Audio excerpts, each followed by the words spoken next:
আসসালামু আলাইকুম ষষ্ঠ শ্রেণীর প্রিয় শিক্ষার্থীরা, আশা করি তোমরা সবাই ভালো আছো। ঈদুল আজহার পরে আজকে আমাদের প্রথম ক্লাস।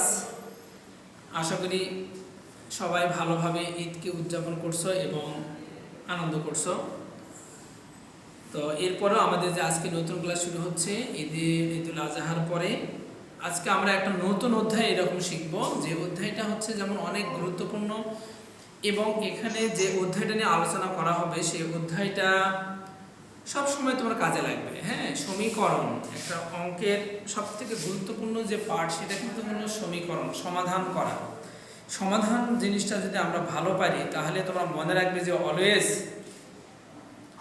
তোমার অঙ্কের সমাধানগুলো সহজে করতে পারবে। ঠিক আছে, তো এই জন্য আমাদের কাজ হবে যে পঞ্চম অধ্যায় যে সরল সমীকরণটা কিভাবে এটা সমাধান করে। হ্যাঁ, সমীকরণ বলতে আমরা কি বুঝি, এই তথ্যগুলো যাতে আমরা ভালো করে বুঝতে পারি সেটাই আমরা চেষ্টা করবো। তো তোমরা ওইভাবে মনোযোগ দিয়ে দেখার চেষ্টা করো, সময় নিয়ে ধীরে ধীরে তোমাদের বোঝানো হবে যাতে তোমরা পরিপূর্ণভাবে ব্যাপারটা বুঝতে পারো। তো এ পর্যায়ে তোমাদের এই সরল সমীকরণ সম্পর্কে তোমরা সবাই ষষ্ঠ শ্রেণীর যে বই পেজ নাম্বার মেবি 95 পৃষ্ঠাতে তোমরা দেখো যে কিছু গুরুত্বপূর্ণ কথা এখানে দেওয়া আছে, যেটা আমরা কিন্তু নর্মালি পড়তে চাই না। সবাই কিন্তু এটা দেখবো যে এখানে আসলে কি কথাগুলো বলা হয়েছে। হ্যাঁ, ভালো শেখার জন্য তোমাকে সব কিছুই খেয়াল রাখতে হবে। এখানে বলা হয়েছে আমরা চতুর্থ অধ্যায়ে বীজগণিতীয় প্রতীক চলক সম্পর্কে ধারণা পেয়েছি। অবশ্যই চতুর্থ অধ্যায় মানে তোমরা জানো যে 4.1, 2, 3 এখানে কি তথ্য আমরা শিখেছি। বীজগণিতীয় প্রতীক চলক সম্পর্কে ধারণা পেয়েছি এবং এগুলোর সাহায্যে কিভাবে বীজগণিত রাশি গঠন করা যায়, গাণিতিক সমস্যার সমাধানে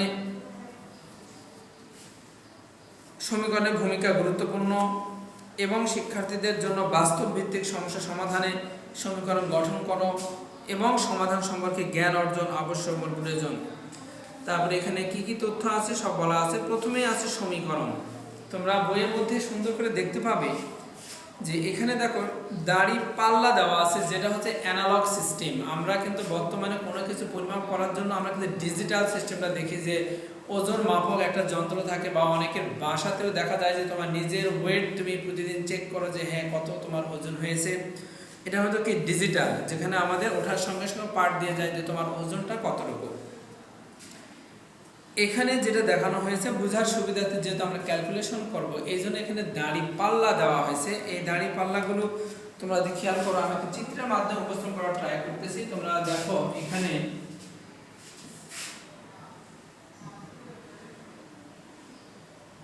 সরল সমীকরণ,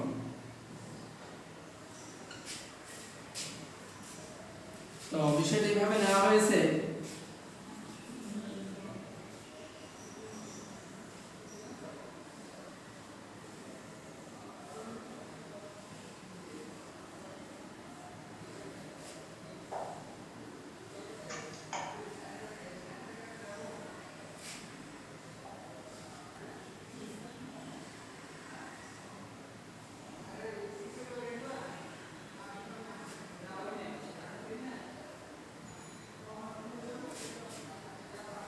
এখানে একটা দাড়ি পাল্লা দেওয়া হয়েছে। আবার আমরা আরেকভাবে এখানে এঁকে নিতে পারি, সেটা এইভাবেও বাঁকা হতে পারে।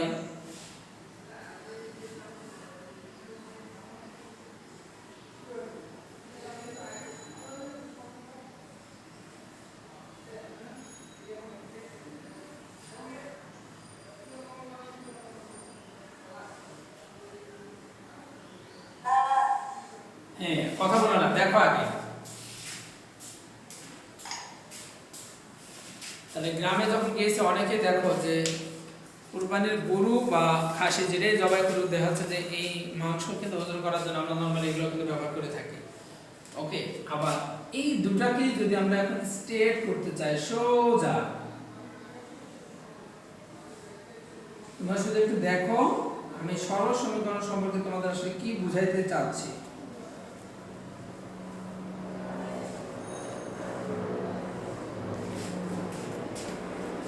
দেখো এখানে কি হয়ে আছে, এটা ধরা। হ্যাঁ, এটা আমরা ধরেছি। তখন দেখা যাচ্ছে বাম পাশের একটা জিনিস, ডান পাশে একটা পাল্লা। একটা পাল্লা হচ্ছে বাম পাশে আর একটা পাল্লা হচ্ছে ডান পাশে। এখানে দেখো ধরা হয়েছে কিন্তু বাম পাশের পাল্লা থেকে ডান পাশের পাল্লার নিচে নেমে গেছে। এরকম আমরা অনেকভাবে দেখতে পাই, কিন্তু আমাদের উদ্দেশ্য হচ্ছে যে প্রত্যেকটা পাল্লা এরকম সোজা হবে। তো পাল্লার দুটো অংশ থাকবে, কি কি থাকে, একটা বাম পক্ষ একটা ডান পক্ষ, কি থাকবে একটা বাম পক্ষ একটা ডান পক্ষ, কি থাকবে একটা বাম পক্ষ আর একটা ডান পক্ষ। তো নরমালি যখন আমরা এটা ওজন করি, পরিমাপ করি, তখন দেখা যায় যে এটা হচ্ছে ধরার একটা জায়গা, এখানে ধরা হয় কিংবা কারোর সঙ্গে এটা আটকানো থাকে। এই বাম পাশে যে পাল্লা, এখানে পাল্লা, তো নরমালি দেখা যাচ্ছে যে বাম পাশে যে পাল্লা, এখানে আমরা যে তথ্যগুলো দিয়ে থাকি, এখানে বলা হয় যে বাট খাড়া। এখানে আমরা কি দিয়ে থাকবো, এখানে দিয়ে আমরা বাট খাড়া। আর এখানে তোমার দ্রব্য, এই দ্রব্যের মধ্যে তোমার হচ্ছে চাল ডাল মাংস যে কোনো জিনিস হতে পারে। তাহলে বামে দিয়ে আমরা বাটখারা, ডানে দিয়ে আমরা ওই বাটখারা সমপরিমাণ দ্রব্য, সেটা যে কোনো দ্রব্য হতে পারে। এখন আমি যদি এখানে 5 কেজি ওজনের একটা বাটখারা দিলাম, এই একটা বাটখারা দিলাম যার ওজন আমি ধরে নিলাম 5 কেজি, তাহলে বাম পাশে দিলাম 5 কেজি ওজনের একটি বাটখারা, ডান পাশে আমরা দ্রব্য দিয়ে দিলাম লাইক আলু, পটেটো, কি দিয়ে দিলাম আলু, কিন্তু এটা কি দিয়েছি 4 কেজি। যখন দেখো এখানে 5 কেজি ওজনের একটা বাটখারা বাম পাশে দেওয়া আছে আর ডান পাশে দেওয়া আছে 4 কেজি ওজনের কিছু আলু, তো যার ফলে তোমার পাল্লাটা কি হয়েছে, এই বাম পাশের যে পাল্লাটা এটা কিন্তু নিচে ডাউন হয়ে আছে, আর ডানের যে আলু দেওয়া যে পাল্লা এটা একটু কি উপরে উঠছে, ঠিক আছে। তার মানে কি মনে হচ্ছে যে বাম পাশের পাল্লাটা ওয়েটটা বেশি, ভারী বেশি, তাই একটু নিচের দিকে, এর ওয়েটটা কম তাই এটা উপরের দিকে। তা আমার টার্গেট কি, এই পাল্লাটাকে এরকম ইকুয়াল করতে হবে, অর্থাৎ আমি বাম পাশে যে পরিমাণ বাটখারা দিব ডান পাশে সমান পরিমাণ দ্রব্য আমাকে দিতে হবে, তাহলে কি হয়ে যাবে, পাল্লাটা এরকম স্ট্রেট হয়ে থাকবে, সোজা হয়ে থাকবে। তাহলে সোজা করার জন্য কি করতে হবে, এখানে আমি 5 কেজি ওজনের যে বাটখারা দিয়ে দিলাম, তাহলে এখানেও আমার আগে ছিল 4 কেজি আলু, তার সঙ্গে আমাকে কিছু আলু যোগ করতে হবে। তাহলে এখানে ছিল 5 কেজি ওজনের বাটখারা, ডানে ছিল 4 কেজি পরিমাণ দ্রব্যর মধ্যে আমরা ধরে নিয়েছি আলু। তাহলে এই আলুর সঙ্গে যদি আমি আরো কিছু আলু যোগ করি, আরো কিছু আলু এখানে যোগ করি দেই, তাহলে পাল্লা কি হবে, বাঁকা না হয়, এখানে কি হবে, সোজা হয়ে যাবে। ওকে, তাহলে আমরা কিভাবে সোজা করব, আমরা তো দেখতে পাচ্ছি তার কতটুকু ওজন দিতে হবে। তো আমরা এখানে যে কল্পনাতে ধরে নেই x, কতটুকু x কেজি, এই যে তোমার একটা অজানা জিনিস হয়ে গেল। তাহলে x এর মান আমরা কল্পনাতে নিচ্ছি, যদি আমরা এটা 1 কেজি হয়, কতটুকু হয় 1 কেজি, তাহলে আগে ছিল 4 কেজি আলু, এবার দেওয়া হলো 1 কেজি, তাহলে 4 + 1 কত হবে 5, অর্থাৎ আমি 5 কেজি ওজনের যে বাটখারা বামে দিয়েছি, এবার 5 কেজি ওজনের আলু পেয়েছি, ফলে এই বাটখারা কি হয়েছে, সোজা হয়েছে, বাটখারাটা সোজা হয়েছে। তাহলে আমরা এক জানা জিনিসটা যদি আমরা না জানি, অজানা হিসাবে আমরা এই যে বীজগণিতীয় চলক ধরে থাকি x y z, তাই আমরা বলতেছি, তাহলে আমরা এখানে কি লিখতে পারবো, 5 = 4 + x। তাহলে খেয়াল করো এই 5 হচ্ছে দিস, আর ডান পাশে আগে ছিল 4 কেজি আলু, তার সঙ্গে কিছু আলু যোগ করতে হবে, কিছু কতটুকু উই ডোন্ট নো, এটাই আমাদেরকে নির্ণয় করতে হবে। তাহলে কতটুকু যোগ করতে হবে, ধরে নাও আমরা যে x কেজি আলু আমাকে যোগ করতে হবে, তাহলে পাল্লাটা সোজা হয়ে যাবে। পাল্লা যে সোজা, এই সোজাটাই কিন্তু এখানে চলে আসে, এটাই সমীকরণ, কি চিহ্ন এটা, এটাই কিন্তু সমীকরণিক সমান চিহ্ন, সমীকরণ হয়ে গেল। সমান চিহ্ন সম্বলিত গাণিতিক খোলা বাক্যকে সমীকরণ বলে, এইজন্য কি বলে, সমান চিহ্ন সম্বলিত গাণিতিক খোলা বাক্য। তাহলে আমরা যখন ক্লাস 5 এ শিখছি, তাহলে এটাকে বলে থাকি কি আমরা খোলা বাক্য। খোলা মানে কি, যে মানটা আমাদের অজানা, তাহলে সমান চিহ্ন থাকবে এবং একটা অজানা রাশি থাকবে, যেটাকে আমরা বলে থাকি। তাই এখান থেকে সমীকরণে এত ভালো ডেফিনেশন দেওয়া যায়, সমান চিহ্ন সম্বলিত গাণিতিক যে খোলা বাক্য, এটাকে বলে থাকি আমরা সমীকরণ। তাহলে এখান থেকে সমীকরণে যদি আমরা একটা ডেফিনেশন ধরে থাকি, সমীকরণ, তাহলে বাস্তবে আমরা দেখতে পেলাম যে সমান চিহ্ন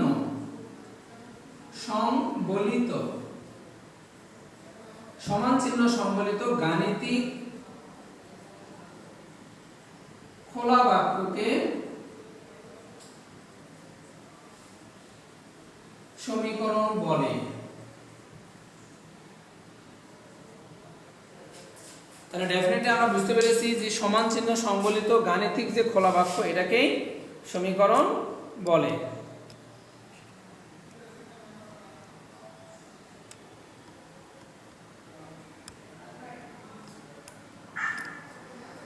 ওকে, তাহলে তোমরা এতটুকু তথ্য তোমরা পেয়েছো যে হোয়াট ইজ সমীকরণ, সমীকরণটা কি, কিভাবে সমীকরণটা গঠিত হচ্ছে।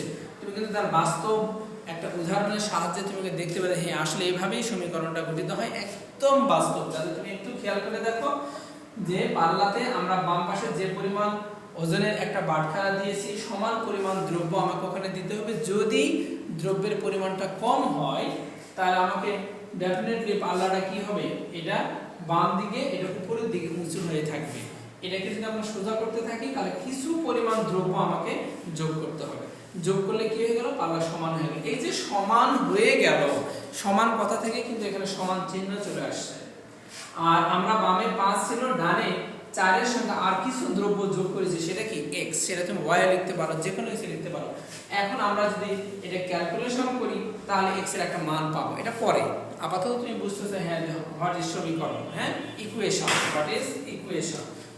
সিমিলার যদি আমরা এখানে থিঙ্ক করি, লাইক এখানে দিলাম আমি একটা বাটখারা, এর ওজন আমি দিয়ে দিলাম 4 কেজি, 4 কেজি ওজনের বাটখারা দিলাম। আর এখানে কি করেছি,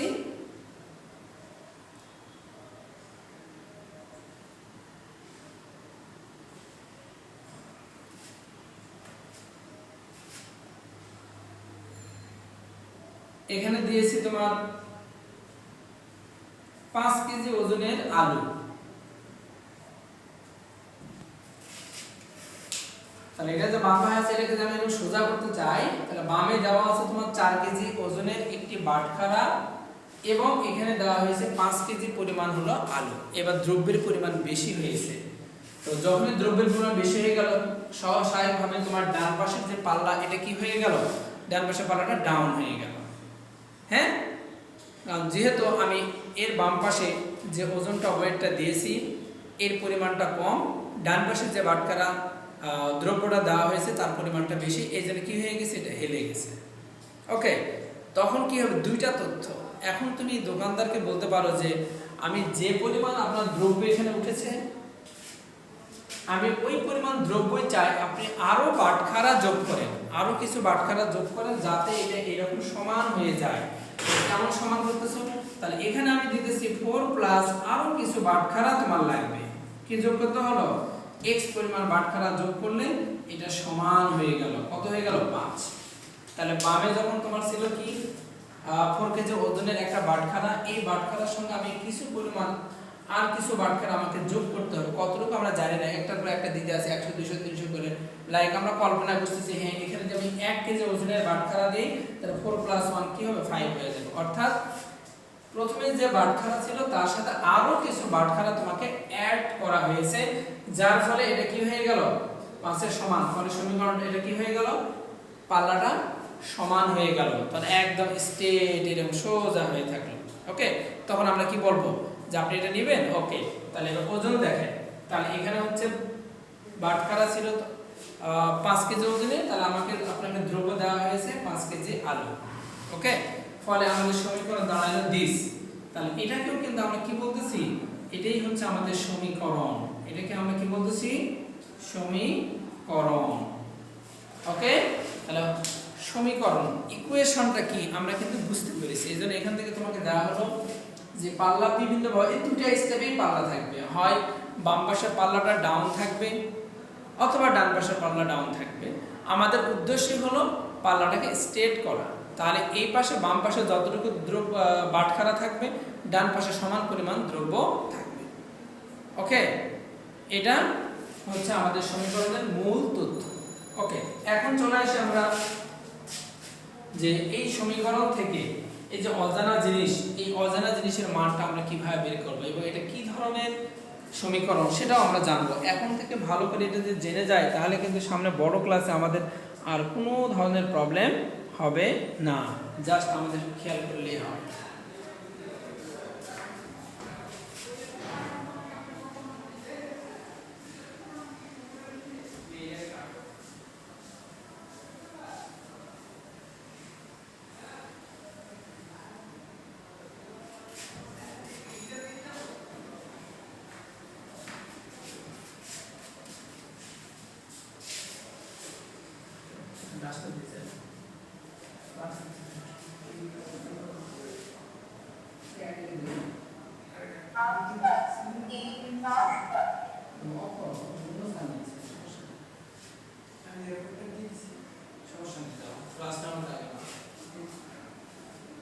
হ্যাঁ, আমরা কথা না বলি, একটু অপেক্ষা করি।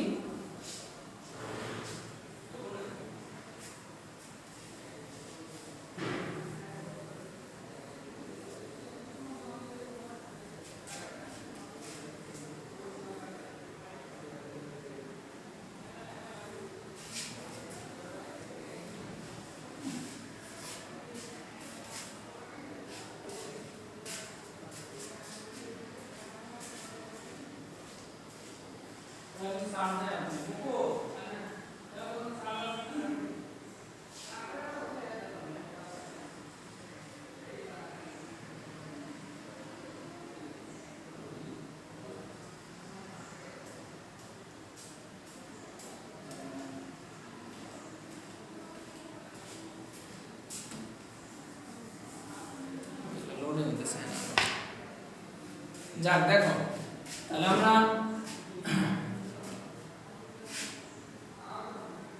মাথায় নিলাম যে সমীকরণের সংখ্যা নিয়ে নিলাম যে সমান চিহ্ন সংবলিত গাণিতিক খোলা বাক্যকে সমীকরণ বলে। এরপরে আমাদের মাথায় থাকবে যে সরল সমীকরণ, এর নাম থাকবে কি? সরল সমীকরণ। এই যে ডেফিনেশন, তাহলে কিভাবে বুঝবো? আজীবন এটা মনে রাখবো। চলকের একঘাত বিশিষ্ট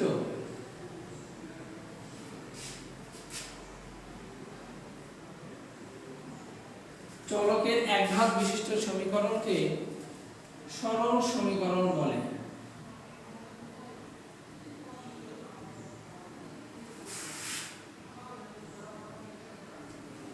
দেখো, চলকের একঘাত বিশিষ্ট সমীকরণকে সরল সমীকরণ। তার মানে তুমি এখন থেকে ভালো করে বিষয়টা মাথায় নিচ্ছ যে চলকের একঘাত আমরা কিভাবে নিব। যেমন এখানে দিলাম x + 4 = 8, তাহলে এটা দেখে তুমি বুঝবা স্যার এটা একটা সরল সমীকরণ। কিভাবে বুঝবো? এই যে x এর ঘাত কত? x এর ঘাত হলো 1।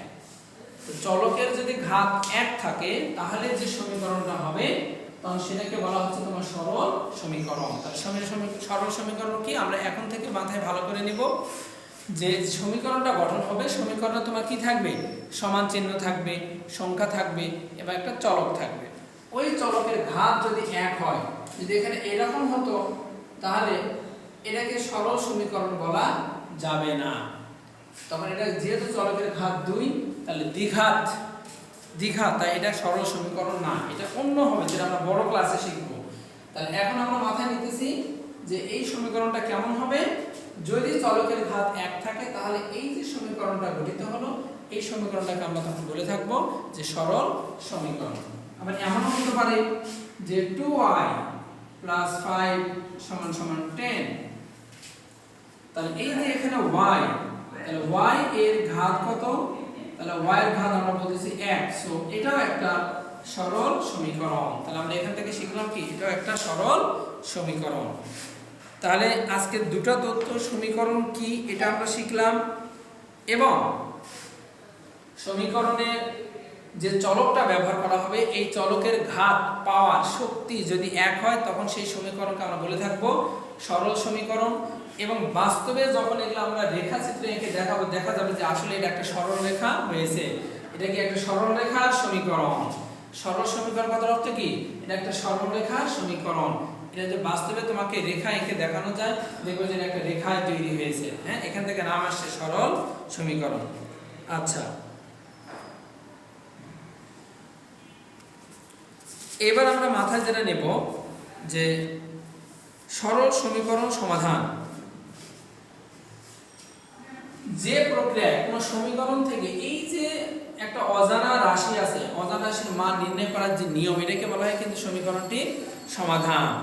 যে প্রক্রিয়ায় একটা সমীকরণ থেকে একটা এই অজানা চলকের মান নির্ণয় করার যে নিয়ম বা প্রক্রিয়া, এই প্রক্রিয়াকে আমরা বলে থাকি কি? সমীকরণটির সমাধান। সমীকরণটির সমাধান। তাহলে সমীকরণটির সমাধান আমরা কাকে বলতেছি?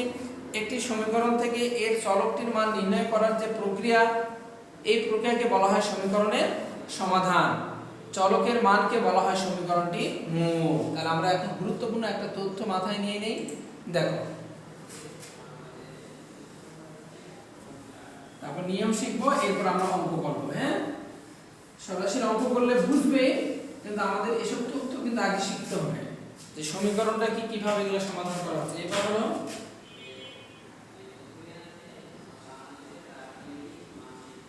সমীকরণের সমাধান।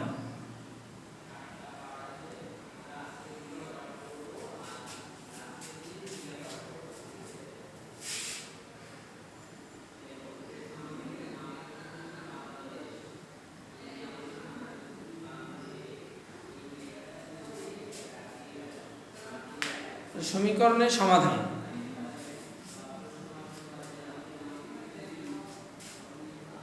আমরা বলেছি একটি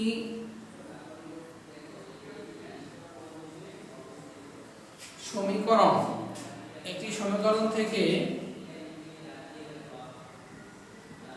এর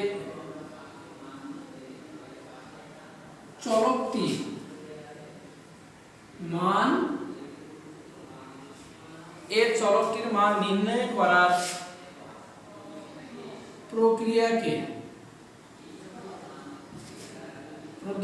সমীকরণটির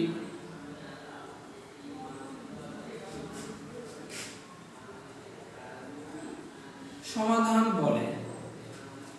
মানে চলক হতে একটা সমীকরণ থেকে কোন চলক, যে চলক দ্বারা সমীকরণটা গঠিত, ওই চলকের মান নির্ণয় করার যে প্রক্রিয়া, এই প্রক্রিয়াকে আমরা বলে থাকবো সমীকরণটির সমাধান। এবং চলকের মানটাকে বলা হয় সমীকরণটির মিল। এখান থেকে আমরা মাথায় নেব, যে চলকের মান আমরা নির্ণয় করব, তখন আমরা বলতেছি চলকটির মানকে বলা হয় সমীকরণটির মূল বা বীজ। তাহলে কোন সমীকরণ থেকে একটি চলকের মান যে প্রক্রিয়ায় আমরা নির্ণয় করলাম, নির্ণয় করার পর আমরা একটা মান পাবো। এই মানটাকে কি বলা হয়? চলকটির মূল বলা হবে, বা এটাকে কি বলা হয়? বীজ বলা হয়। আমরা সমাধান করলাম, সমাধান করে চলকের মানটা পাবো, চলকের মানটাকে বলা হবে সমীকরণটির বীজ বা মূল। ওকে, এরপরে আমাদের মাথায় থাকবে সমীকরণের উদাহরণ হিসেবে আমরা দিয়েছি এটা 5। সমীকরণের সমান চিহ্নের বাম পাশের রাশিকে আমরা বলে থাকি বাম পক্ষ। অনেক সময় পরীক্ষাতে থাকে, হ্যাঁ, ডান পাশের রাশিকে বলে থাকি ডান পক্ষ। এটাও কিন্তু মাথায় রাখতে হবে। তাহলে আমরা যখন একটা সমীকরণ গঠন করব বা সমীকরণ থাকবে, এই সমীকরণের সমান চিহ্নের বাম পাশে একটা রাশি, ডান পাশে একটা রাশি, সমান চিহ্নের বাম পাশের রাশিকে আমরা বলে থাকি বাম পক্ষ, ডান পাশের রাশিকে বলে থাকি ডান পক্ষ। ওকে, এইবার আমাদের কাজ হবে কি? এবার আমাদের সবথেকে গুরুত্বপূর্ণ যে বিষয়টা, সেটা হচ্ছে যে একটা সমীকরণ কিভাবে সমাধান করব। এই সমীকরণ সমাধান করার 4টি স্বতঃসিদ্ধ আছে। সমাধান করার নিয়ম হলো 4টি স্বতঃসিদ্ধ। আমাদেরকে এগুলো কিন্তু ক্লিয়ারলি বুঝতে হবে, মেনে নিতে হবে, বাস্তব চিন্তা করতে হবে। তখন তো মনে হবে ওই দিস ইজ ইকুয়েশন। তাহলে ইকুয়েশনটা কি, এটা আমাদের খুব ভালো করে বুঝতে হবে। এবং এখন আমরা শিখবো যে একটা ইকুয়েশন কিভাবে সমাধান করা হয়, এবং ইকুয়েশন সমাধান করার 4টি স্বতঃসিদ্ধ। স্বতঃসিদ্ধ অর্থ হলো স্বতঃস্ফূর্তভাবে সেই সিদ্ধান্তগুলো গ্রহণ করা হয়েছে, যেটাকে কেউ কখনো মিথ্যা প্রমাণ করতে পারবে না।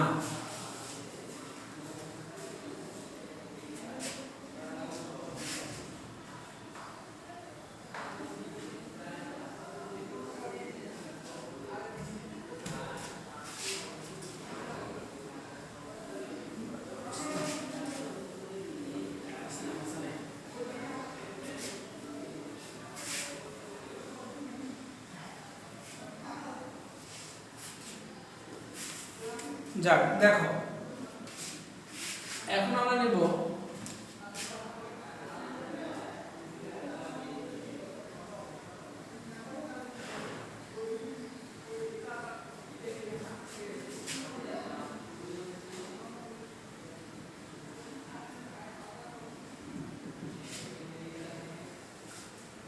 সমীকরণ সমাধানের স্বতঃসিদ্ধ। তো স্বতঃসিদ্ধগুলো যেগুলো ব্যবহার করা হয় কিচ্ছু না, আমি সংক্ষেপে একটু ব্যাপারটা বোঝার চেষ্টা করি। আমরা আসলে সমীকরণ যে সমাধান করো আমাদের পদ্ধতিটা কি, নিয়মটা কি, তাহলে চারটা স্বতঃসিদ্ধের মধ্যে আমাদের মাথায় নিতে হবে একটাকে আমরা বলে থাকি কি যোগ বিয়োগ গুণ ভাগ।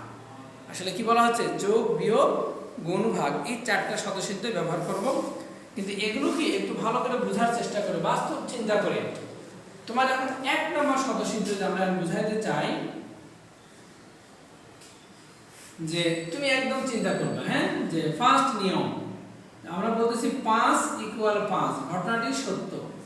এটা কি সত্য, সমান চিহ্ন যেহেতু আছে দুই পাশে দুটো, এটা একদম চিরন্তন সত্য।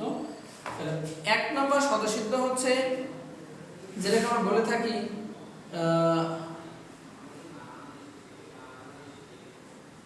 যদি a = b হয়, দুটো অপশন তথ্য, যদি a = b হয়, a আর b বলতে কি বোঝানো হচ্ছে যে a এর মানও এখানে 5, b এর মানও 5, যে কোনো মান হতে পারে, আমি 5 ধরে নিয়েছি, তুমি 10 যা ইচ্ছা তাই হতে পারে।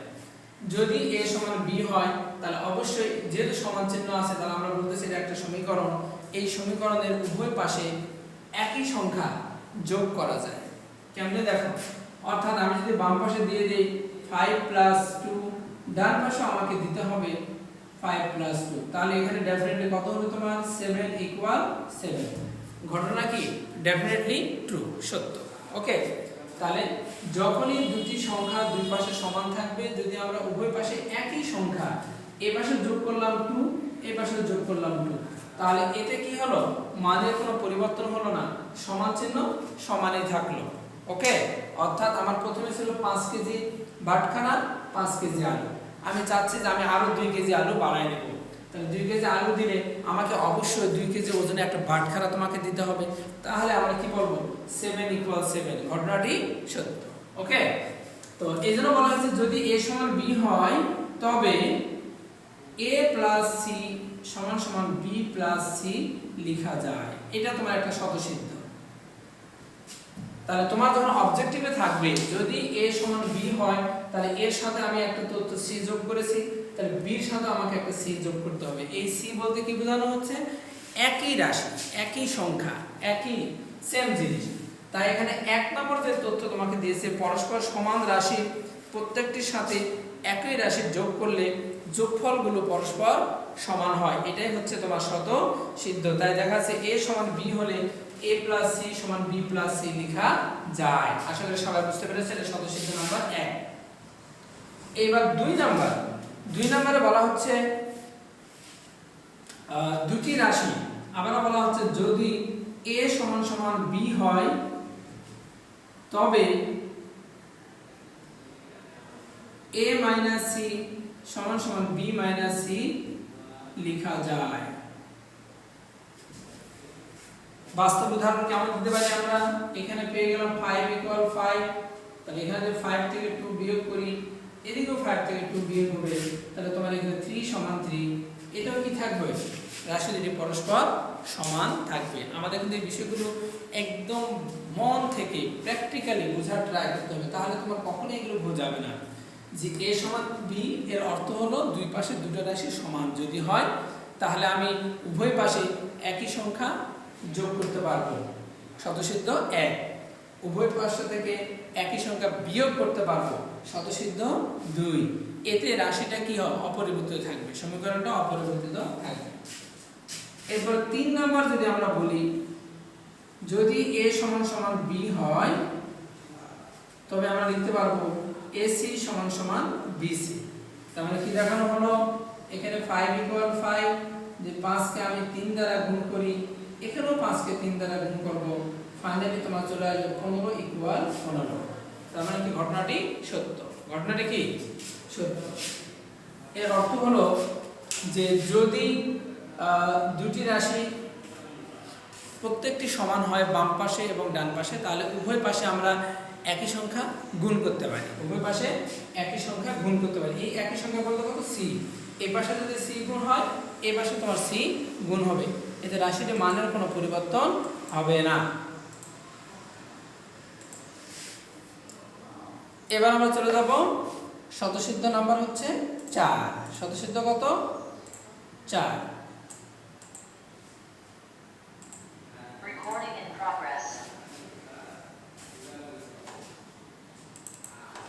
চার নম্বর স্বতঃসিদ্ধতে আমরা মাথায় কি নেব? এইবার একটু বেশি গুরুত্বপূর্ণ, এটা কিন্তু আমরা একদম সুন্দর করে মনে করার ট্রাই করব। সেটা হচ্ছে যে যদি a সমান সমান b হয়, তবে a কে c দ্বারা ভাগ করব, b কেও c দ্বারা ভাগ করব। এখানে তোমার একটা স্পষ্ট কথা থাকবে, যেখানে c not equal 0, এটা অনেক গুরুত্বপূর্ণ একটা তথ্য। অর্থাৎ দুটি রাশি যদি পরস্পর সমান হয়, তাহলে প্রত্যেক রাশিকে একই সংখ্যা দ্বারা ভাগ করা যায়, বাট সেই রাশিটি কখনোই যেন শূন্য না হয়। আমরা ভালো করে জানি ভাগ করা মানে কি, যা দিয়ে ভাগ করবে সেটা হলো ভাজক। ভাজক শূন্য হলে কখনোই ভাগ করা যাবে না। এই জন্য এটা অনেক গুরুত্বপূর্ণ তথ্য। যত বড় ক্লাসে যাবো সব জায়গায় শিখবো। a সমান সমান b, a কেও c দ্বারা ভাগ করেছি, b কেও c দ্বারা ভাগ করেছি, কিন্তু সিটা কেমন হবে? নট ইকুয়াল 0, অর্থাৎ 0 হওয়া যাবে না। 0 বাদে অন্য যে কোনো সংখ্যা দ্বারা, একই সংখ্যা দ্বারা ভাগ করা যাবে। অর্থাৎ আমি যদি এখানে দেই 5 ইকুয়াল 5, আমি এটাকে ভাগ করলাম 5 দ্বারা, 1 ইকুয়াল 1, কি হবে না? হবে। একই সংখ্যা দ্বারা প্রত্যেকটা রাশিকে আমরা অবশ্যই ভাগ করতে পারবো, তবে সেই রাশির যেন শূন্য না হয়। তাহলে এই হচ্ছে আমাদের একটা সমীকরণ সমাধানের যে 4টা স্বতঃসিদ্ধ, 1, 2, 3, 4, এই স্বতঃসিদ্ধগুলো আমরা একটু ভালো করে বোঝার ট্রাই করব।